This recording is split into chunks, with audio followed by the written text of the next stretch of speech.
So, as you heard, my name is Carletta Ooton. I lead a team at Amazon called Health, Safety, Sustainability, Security, and Compliance. It is a mouthful, to say the least. So we often refer to my organization as HS3C. So I wanted to tell you a little bit about what I hope to accomplish tonight. I want to do three things. I want to give you a little context about Amazon. Hopefully you guys know a little bit about Amazon. I also want to talk to you a lot about how we think around innovation and some of the tools and techniques we use for innovation, because they're unique. They're very, very different. And then finally, what I'm going to do is I'm going to share two use cases that will illustrate the power of innovation at Amazon. And for those of you who are in my breakout group today around safety culture, it's a little bit about what I was alluding to. So let's go ahead and get going on this. All right. So again, some context from a background perspective. I lead 15 teams at Amazon, of which EHS is one of them. You can kind of count them. I'm not going to go through them, but you can get a kind of general sense. I break them out when I'm talking about them at a high kind of level as four distinct pillars. EHS, global security and loss prevention, sustainability, and compliance. When we talk about compliance, what we talk about are things like food safety, product safety, global trade, restricted products, offensive products, dangerous goods, hazardous materials, etc. So it gives you a little bit of context about the teams that I lead at Amazon. I think what's super important are the two things at the bottom. And if you, by the way, if you decide to count, because you're one of those kinds of folks, it's going to show 14. Transportation risk and compliance is not listed. There are two things, though, that I do think are unique and are completely foundational to the efforts that we do at Amazon, and they are twofold. First, a tech team. I have an extraordinarily large tech team full of software development engineers that are based around the world. Right now, today, that stands at 207 people, just to give you guys context. Building the tools, building kind of the toolkits and process type of aids that allow us to do what we do and the things that I'm going to talk about later today. The other team is a team called Compliance Operations. We have anything our tools can't do that have to come over to humans before it comes to subject matter expertise goes to a group of folks that are in-house but offshore. People that are in Gdansk, Poland, Yash, Romania, Bangalore, India, San Jose, Costa Rica. They're working in various languages, and they are the first order of effort that happens when our technology and our tools can't do the work. To give you context, my team is about 22,575 people. That might be off by a little bit, but not probably a lot, and we're in 21 countries as of today. All right, let's keep going. Amazon. Hopefully, you guys all know about Amazon. So who's a customer? Come on, let me see some hands. And if you're not, is your wife and or husband. To be honest, my shopping experience is one of the biggest reasons why I joined Amazon. It revolutionized my life from a shopping perspective. As a super busy female executive, I needed to find a way to do things quick. Amazon was awesome. They called me. I said no 3 times before I said yes. I finally said yes because they packaged up the perfect role for me. But I think hopefully you guys have a sense of who Amazon is. We are based in Seattle, and for most of the way we talk about ourselves, even though we're a retailer, even though we're a cloud-based provider, we are at our heart a technology company. Our vision is bold, and our vision is consistent. It's simple to be Earth's most customer-centric company where customers can find and discover anything they might want to buy online. And that is the heart of who we are and what we aim to do. We have humble beginnings.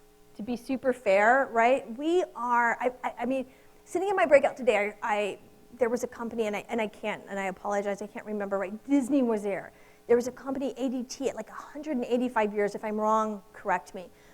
There was a company that was 235 years, right? We are a very young company. So I'm gonna be humble about that. We're 20 plus years old. We were founded in Jeff's garage in Bellevue, Georgia Bellevue, Washington in 1994. We went public in 1997. So we are young. And we try to be a little bit humble about that. We have grown, and we've evolved a lot in our 20 plus years. We started out as a simple e-commerce provider of books, but we now have well over 500,000 employees. And that's a number I want you guys to keep in mind as I go through the rest of the presentation, particularly when I get to the use cases and I talk about safety culture and I talk about PIT. I want you guys to really remember that. Our revenue, when we ended last year, you guys can look this up, this is public, was over $232 billion. So we're pretty serious, and we are, I think, a force to be reckoned with. All right, so let's dig into our sites. Right now, we have more than 185 fulfillment centers around the world. When we talk about our fulfillment centers, they're pretty big sites. They're typically over, or they're at least 1.2 million square foot under roof. So to give you guys some context, right? So the minute you start to think about that, you can imagine how many inbound docks we have, how many outbound docks we have, how much conveyance we have, right? Miles and miles and miles of conveyance when you think about a simple fulfillment center. However, fulfillment centers don't really tell the full story about our network. And this is what becomes, I think, super important when you start to think about culture and you start to think about safety sentiment and the things I'm going to talk about later. If you take North America as an example, because North America is, of course, the biggest component of our business, we have strategically grown our network such that we have 110 fulfillment centers of those 185 that I mentioned, but we also have more than 40 packaging sortation centers. We actually have more than 100 delivery stations, and we have more than 20 air hubs in the US alone. So our network is not just this simple network, even if you would argue that 1.2 million square foot under roof is simple, it's not, but it's a completely diverse network that requires us to think very different about our associates and think very differently about safety. Fun facts, I don't know if you guys noticed that first slide, we're often misaligned or maligned, whatever the word is that you want to talk about, from an external perspective about our robots, but we actually have now more than 200,000 robotic units surfacing across 50 fulfillment centers in our network around the world. Just a little context about our size. So this is where I pivot, and this is where I'm going to talk to you guys about general innovation philosophy at Amazon. I'm going to move incredibly fast. I want to move really fast because a couple of the folks that I met earlier said I needed to spend a little more time on the safety use cases, so I'm going to do that. But I want to talk to you because how we innovate is incredibly different at Amazon, right? We think about it fundamentally differently. Innovation is not this standalone function, this like global innovation department or this global R&D department where you have a chief innovation officer or some other kind of fancy title, right? Innovation at Amazon is absolutely every single person's job. And I'm going to explain to you how that works. So let's go into that first. I want to start out with our leadership principles. The leadership principles at Amazon, other than them packaging up a role that I couldn't refuse to take, was probably one of the primary reasons why I chose to join Amazon. They're incredibly compelling, and they are the heart of the culture of Amazon. I know Dr. Simon is in here, and so while I chafe at the title of safety culture, I completely realize the value of culture of who we are, how we behave, how we act, how we make decisions. Our leadership principles are at the heart of who Amazon is. They are so much more than words on a wall. They are how we hire. They're how we promote.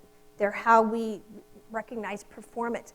To be super fair, they are absolutely the words in which we use every day as our vocabulary, and that's, I think, something that's incredibly unique about Amazon. So I want to take a look. These are our 14 leadership principles, okay? I'm going to let you guys read them. I'm not going to try to read them. But one of the things that I think is super interesting and incredibly helpful is the absolute inherent friction that exists between some of these leadership principles. And so I'm going to give you an example. And this is one that I had to like really get my head around super early in the game at Amazon, right? So the example is bias for action and insist on the highest principles, right? Because when you're sitting in my role, it's really easy to be in the case of insist on the highest standards, right? It's really, really easy to be there, but if you don't take into account, if you don't appreciate the fact that bias for action requires you to move fast at any given moment, you can like become entrenched in this way of very, very slow thinking, which I would argue is at the heart of some of the bureaucracy that large companies have. So these leadership and principles are super important, but tonight I want to highlight two of them. I want to highlight customer obsession, and I want to highlight invent and simplify. So let's dig in really fast. First of all, let me be really, really honest. I had a learning moment with Jeff Wilkie, who's the CEO of our consumer division, who, by the way, I thought would never hire me because I completely got into a yelling argument with him during our interview, my interview. But Jeff explained to me super carefully on day one, never, ever screw with the definition. Just read it. It is what it is. Every single word of all 14 leadership principles matter. So I want to read this one to you guys. Leaders start with the customer and work backwards. They work vigorously to earn and keep customer trust. Although leaders pay attention to competitors, they obsess over customers. So the thing I want you guys to think about as we go through this next component of the presentation is that when we think about the safety space, we think about EHS, we see associates as our customer, and we innovate for them, okay? And that is an incredibly heartfelt thought, and I want you guys to kind of resonate on that as we move and look at the next one. So I want to talk about invent and simplify, because it's a lot more straightforward, and it's probably a little bit easier to wrap your head around when you think about innovation. So we're going to read it. Leaders expect and require innovation and invention from their teams and always find ways to simplify. They are externally aware, look for new ideas from everywhere, and are not limited by not invented here. As we do new things, we accept that we may be misunderstood for long periods of time. So these leadership principles, again, are the heart of who we are. They're the heart of our culture, and you can see this notion of obsessing over customers. You can get the sense of how we think about customers, and then you can think about the imperative to invent and simplify. What I want to talk about next is the concept of tenets. And so tenets are an incredibly important way of thinking at Amazon. They're foundational for teams. They'll seem simple, but they are incredibly important. They're something that we reference routinely, and they are really, really hard to do well. So let's ground ourselves with a common understanding of tenets. What is a tenet if you think about a dictionary definition, right? It's a principle, a belief, or a doctrine generally held to be true, especially one held in common by members of an organization, a movement, or a profession. So with that, I want to go ahead and I want to talk about the tenets that are held by my organization, HS3C, which I introduced to you earlier. We have 5 tenets. They're over here on the right, but we also have an incredibly important precursor. And I want to highlight that by focusing on some words. So one of the things that we focus on when we think about our precursor is associate trust. We also talk about this creation of an amazing experience through transparency, innovative solutions, expertise, and risk management or risk mitigation. Sorry about that. But then when you get to the heart of the tenets, I want you guys to look at this. Look at this number 1.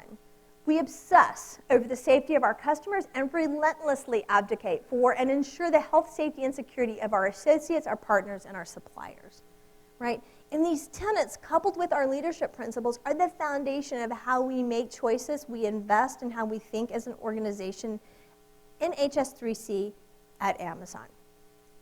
All right. How many of you guys have read The Everything Store? Has anybody read The Everything Store? Oh my gosh, I think I might see one hand. 2. Okay, two. I've read The Everything Store. I would suggest it, and you can buy it on Amazon.com. All right. I want to talk about our flywheel. Our flywheel is something that we also call our virtuous cycle. It is very much a durable piece of our strategy. Because it's customer-centric, right? And if for the few of you, maybe at table 4 or 5, who read the Everything Store, you will realize, and it's absolutely true, it was created by Jeff on a napkin at a dinner, and it's become a hallmark of who we are and how we think. Innovation is a critical energy input into the flywheel. And if you think about the flywheel simply says that if you drive energy, you're going to spin this flywheel faster. And the faster you spin this flywheel, the more value you add from a customer perspective, right? And so start with lower prices, right? Lower prices leads to more customer visits to the site, right? You get these great prices. You know you're going to find what you want. What happens is it creates this amazing customer experience. When you create this amazing customer experience, people come, right? Just like me. I was a Macy's Nordstrom girl, and then I discovered Amazon, and they made it easy. And there's tons of people, and it drives traffic to the site. Well, what happens when you drive traffic to the site, you excite sellers, and sellers are a critical component of our business. When you do that, then you're able to really kind of offset some of your fixed costs. Costs like your FCs that I mentioned, costs like your servers, right? Servers to run the website, especially on Prime Day and on Black Friday and Cyber Monday. At the end of this, I think the most important thing to understand is that innovation is a fuel for our flywheel. A flywheel at standstill requires an extraordinary amount of energy to actually move. A flywheel in flight requires a very minimal amount of energy, and actually a small amount of energy added. For example, particularly when you have trust as your axle by which your flywheel is moving, it spins faster and adds incredible value for the customer. And so each improvement that we make, each innovation that we drive actually fuels this flywheel for Amazon and actually helps accelerate the company's growth. I don't know if you guys have ever heard this quote. I want to look at this. It's super simple. And Jeff is famous for simple. It's one of those things I've learned in having had an opportunity to work for him for the last 5 years. If you can't feed a team with 2 pizzas, it's too large, right? There's no rocket science here, but what the heck does this mean, right? So Jeff talks a lot about a 2-pizza team. A 2-pizza team is the way we solve a particular challenge or drive a particular innovation at Amazon. The concept is simple. We put together a group of people who can be fed on 2 pizzas, right? Why 2? It's not exact. A 2-pizza team is typically 8 or less people.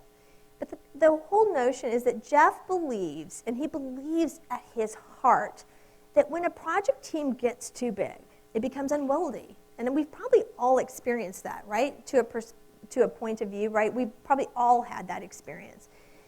The communication links become complicated, right? Then you begin to get this think that says everyone's thinking differently, and there's this inherent friction in the team. The point is, when you have a team of 8, you can actually work as a team. You don't have to spend an extraordinary amount of time communicating, right? You're together. You're working on it. Yep, sure, you divide and conquer, but at the end of the day, you're super able to function as an entity and as a group dedicated to a singular innovation. And that's why the concept of a 2-pizza team is so important at Amazon. It also fuels this next concept of innovation at Amazon, which is the PRFAQ. This stands for a press release and a frequently asked questions. And oftentimes coming out of PRFAQ, you get a green light. What you do is you stand up a 2-pizza team. So let's talk about what a PRFAQ is. So this is a process that we call working backwards. Sometime in the future, we know we want to create a product or we want to create a service, something that truly doesn't exist now. So this is a methodology about being rigorous. It's about being rigorous about what? About defining what it is we want to deliver. What is the thing, right? Really getting crisp. We actually draft a future-looking press release that sounds like you're going out in front of the New York Times or the Washington Post or one of those other kinds of journalistic outlets, right? But we write it like we really are going to use that as our press release. And that makes us really get crisp about what the thing is, right? And that document includes an FAQ, and that FAQ outlines way more information. It answers some super important, critical questions that are very specific about the product or service. And what you find is the way to think about it is this important North Star, right? As a leader, it keeps you on track. It keeps your team on track about what it is you're focused on, what it is you want to deliver. You don't end up spurring here or moving there or changing here, right? Because you are really focused because you wrote that PR FAQ up front, even though it might be months and maybe even a year into the future. Some of the types of questions that you answer are really, really hard. They're really important. How does this impact customers? Or in the case of safety and some of the use cases I'm getting ready to show you, how does it impact associates? Why do associates or why do customers care, right? What else did you consider? Why this, why now? You guys can see the various questions, but you can kind of get the discipline or the rigor that's required to actually complete the PR FAQ. I just presented one a couple of weeks ago to Jeff B. and the S team, and all in it was like 24 written pages, just to give you guys context. It's not easy, but it sure as heck makes you be very, very thoughtful about what it is that you want and what it is you're asking for. All right, I'm going to take a deep breath, because now what I want to do, I want to talk about use cases. So you're like, okay, Carletta, you've told us a lot of stuff about Amazon. Okay, we might have known it. You told us a lot of stuff about innovation. I may or may not care. May or may not work at my company. But what I want to do is I want to tell you about how we use innovation and how we drive innovation as it relates specifically to safety at Amazon. And I'm going to cover two use cases. I'm going to cover PIT, Powered Industrial Trucks, for those of you who don't know that acronym, and I'm going to cover SLI, Safety Leadership Index. So let's jump in.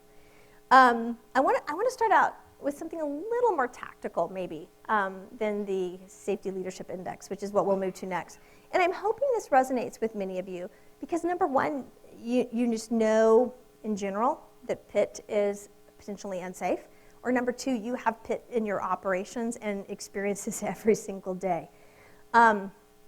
One thing we did as of late is to further refine our safety metrics, right? So we've had this standard set of safety metrics that many of you will have used, RAR, LTIR, right, FAIR, et cetera, et cetera. What we did recently was carve out SIR, which for us is the serious injury rate.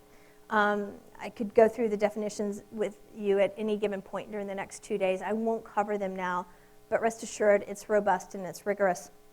What we really wanted to do, though, was to really focus on the injuries that were most impactful to our associates and had the biggest potential impact to their lives any given day. Versus, I'm not saying that ergonomics things aren't important or the trips, slips, and falls aren't important, but when someone amputates their lower leg, it changes their entire life.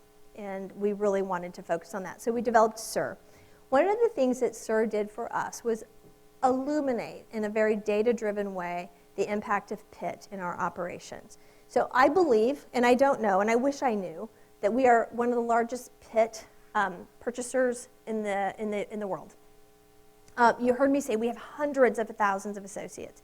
And if you can imagine, we have thousands and thousands and thousands of pieces of PIT equipment in our sites. PIT safety is hard. I hope you guys know that. Any given day, I'm certified on multiple types of PIT equipment. I realize how hard it is. You just need to put me on one stand up, and I realize how hard it is to drive PIT equipment, right? But I think we've assumed that PIT is inherently hard. I think we've assumed that the only thing we have in our safety arsenal is eliminating PIT or training for PIT, right? And you can train, and you can train, and you can train, but what happens? In the event of something catastrophic, what happens? People try to stop the vehicle, right? They put their foot outside, they get a leg amputation, they roll the vehicle, and their arm goes out, and it's catastrophic. So my point is we believed we could be better, in spite of the fact that the obvious answer is to eliminate pit, which, by the way, we've done. I have eliminated, at least in our traditional non-sorts, 70+% of the pit that we have, right? But at the end of the day, we're always going to have pit. So how do we make pit safer? I really have pushed the team through a variety of these innovation mechanisms that I talked about, that we can disrupt this place of pit. We can disrupt pit from an innovation perspective. And so that's what I want to kind of cover here. First of all, I have a fundamental philosophy that good intentions don't mean anything. When you have hundreds of thousands of associates, good intentions don't count for anything. Somebody will always make a bad decision. And so what we chose to do is we saw there was no practical solution for ensuring that an order picker in our sites would actually connect their safety lanyard to the equipment. These order pickers go up in excess of 30 feet. As you guys can imagine, what is catastrophic if you have an order picker fall.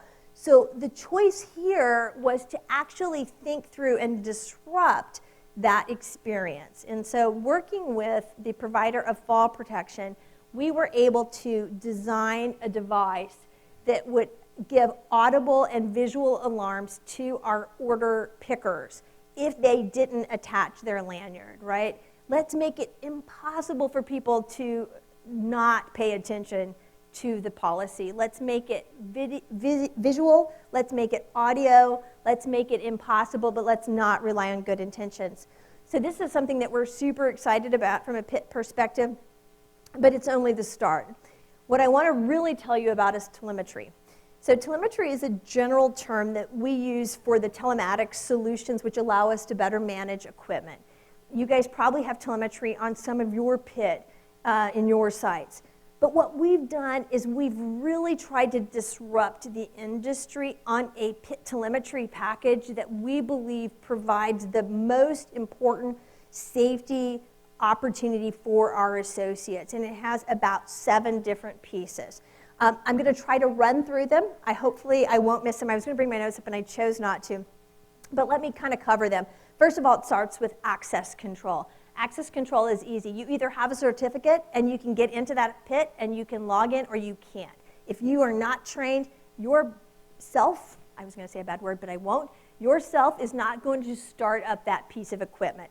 The next thing is speed control. Say you're in week 1. You cannot exceed a speed that we have set as a threshold. If you're in week 2, you can't exceed the next speed. But we're going to speed control you because we know that speed is what gets early PIT operators before they have their sort of wheels underneath them, if you will, in trouble. Another thing we have is impact management. Impact management means that, okay, you've had an event, you've struck a column, you've hit a rack, you've done something. What typically you look around, right? Like did anyone see me? Right? Okay, it doesn't matter. That equipment is going to shut down, and you aren't doing anything with that equipment until a full COE has been done and a full equipment checkout has happened. Another thing that we have is monitoring PIT utilization. Really having, from a perspective electronically, or having the system tell our mechanics, where are we at from a PIT maintenance perspective? How much time has elapsed since the last visit or the last service? It is a host of different things that allows our maintenance crews to be very, very smart about PIT and scheduling PIT maintenance. I think I covered 4 of them. That's probably the most important. But there's a host of things that we've done. The reality is, without writing a PRFAQ around driving SIR down, which was a serious injury rate, we would never have this would never have happened, right? Crown wouldn't have done it. I'm sorry if someone here is here from Crown. Raymond wouldn't have done it, and again, I'll apologize to Raymond. The reality is they're pretty satisfied with their equipment. Do you guys feel like that? Right? I feel like that every single day, and I just say I want to get better, but until I tell them how I want them to get better, and until I imagine what better looks like, it's going to be the same or close to the damn same, and it's not okay. And it's not good enough. And so what we had to do was actually imagine what a system telemetry would look like, such that we required our vendors, because we are one of the biggest purchasers of pit equipment, to put it together in a telemetrics package in a cost-effective way that we could purchase for any new equipment that we buy. And that's what we've done. So that's my tactical example. Now I'm going to move fast. This is really where I want to talk about safety culture, or I don't want to talk about safety culture. Dr. Simon, if you're in the room. It's not that I don't appreciate culture, because I do. I think culture is so important. You actually heard me talk about culture when I talked about Amazon earlier. The problem when I think we talk about safety culture is, depending on who you're talking to, it means everything or nothing. What I would argue is that few have figured out a way to measure what associates feel or your employees feel about safety. And it's what I call safety sentiment. For me, that's kind of the holy grail from an EHS professional's perspective. How do people really feel about their work site? How do they feel about their leaders? So for us, to be honest, I'm tired of all the crap I hear in the press about how Amazon doesn't do safety right. I know that's bullshit, right? If you're recording me, I'm sorry. We just got that on tape. I know who we are. I know what we do. I know how we care. And I know how much we're willing to invest. So I had to figure out how to measure it. And measuring it is hard. So that's what we did. We set out to figure out how to measure our associates' safety sentiment. And it's something that we call the Safety Leadership Index.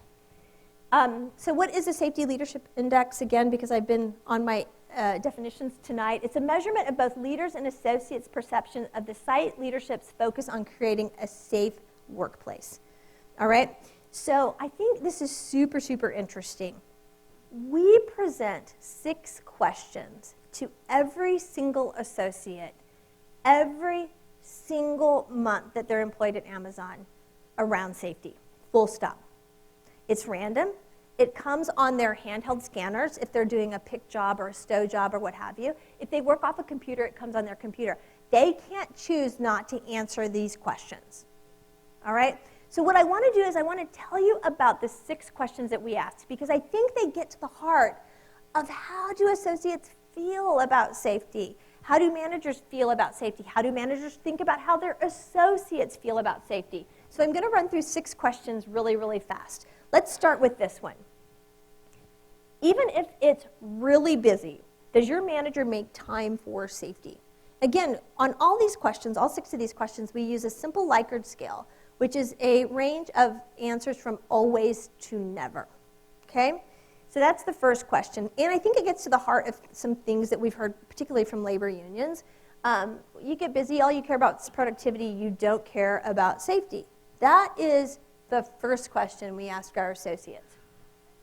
So let's talk about this. Let's talk about maybe an even a more fundamental question. Do you feel you work in a safe workplace? Always to never. The next question, do you have everything you need to perform your job safely?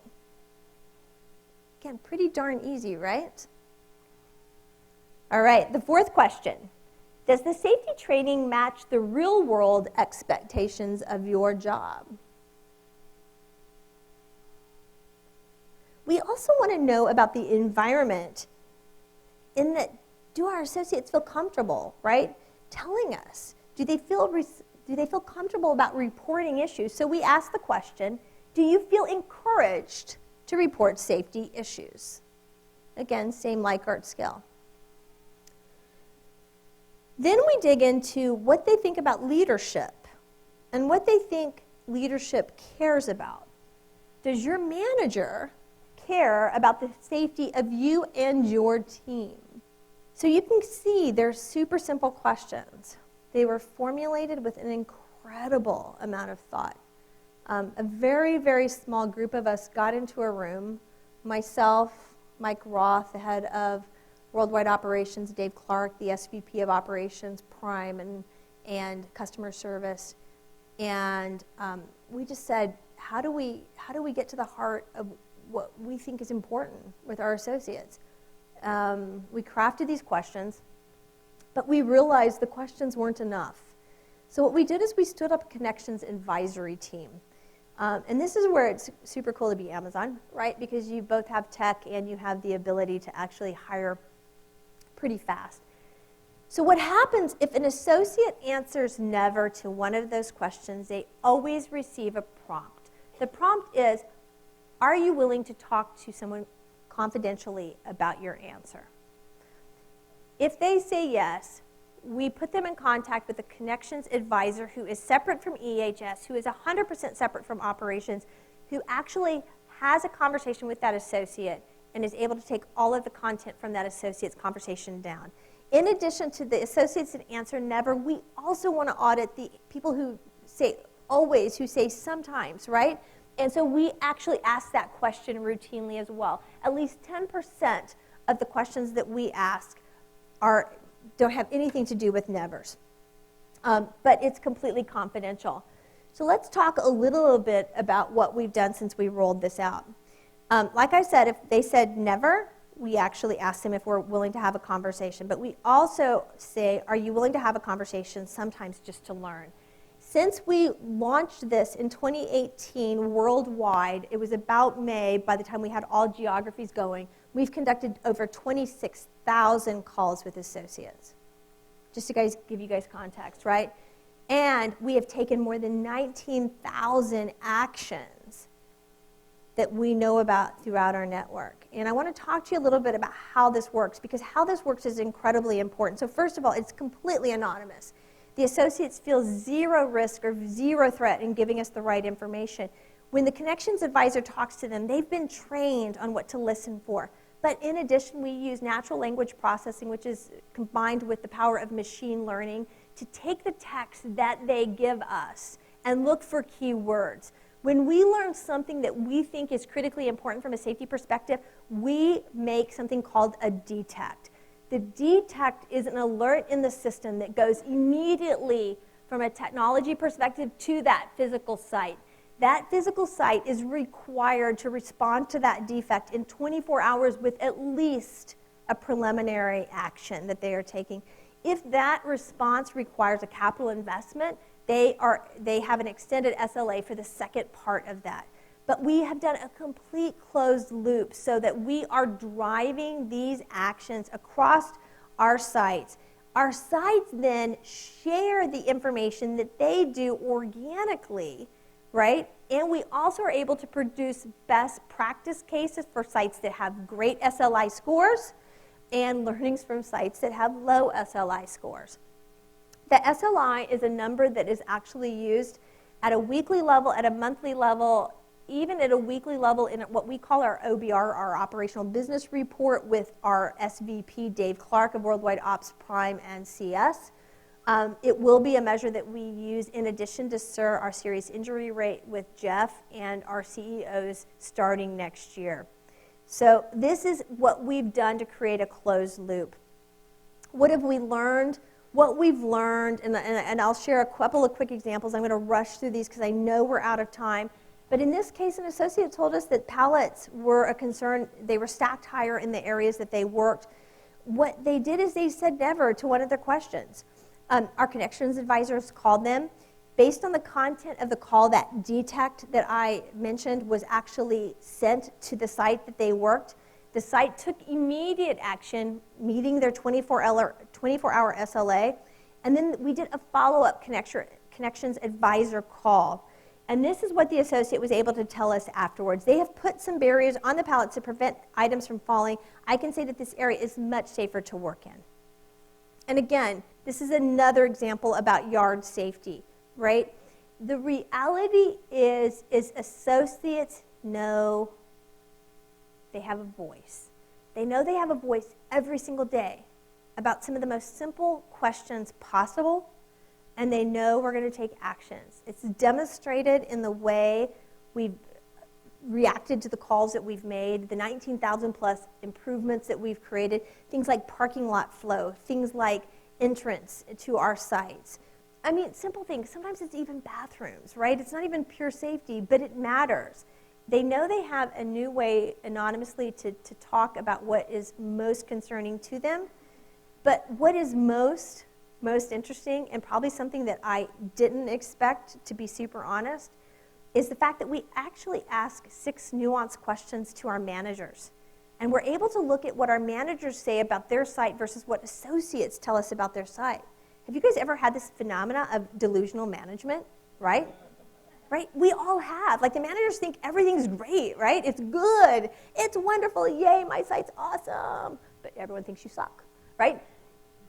This susses that out in a heartbeat. It susses it out during the course of the month. And then we're able to reconcile those numbers. But the thing that is even more interesting in all of this is our managers at an incredibly junior level, all the way up to the directors that manage each of our very large sites, they know the questions that we're asking. And so what happens? They're out on the floor. They're saying, how's your training? Do you have the equipment you need? Do you feel like you work in a safe workplace? Right? They're asking the very questions that we think are most foundational for our associates because they care. And then what do associates think? Associates think we care because we're asking. And so what we've done, I think, is incredibly powerful. It is based in technology, and I would argue that it could be done in absence of technology, but it matters. It matters every single day. And I think I went backwards, but I want to hit this point. At the end of everything, every day, every comment, and every single person matters. And what we have to do is make them aware that we believe that. We have to give them a way to share their voice, and we have to find a way to drive improvements. And that's what I would argue the innovation of the Safety Leadership Index has done at Amazon.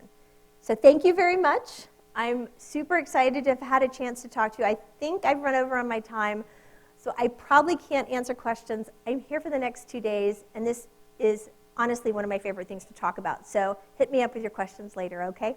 Thanks.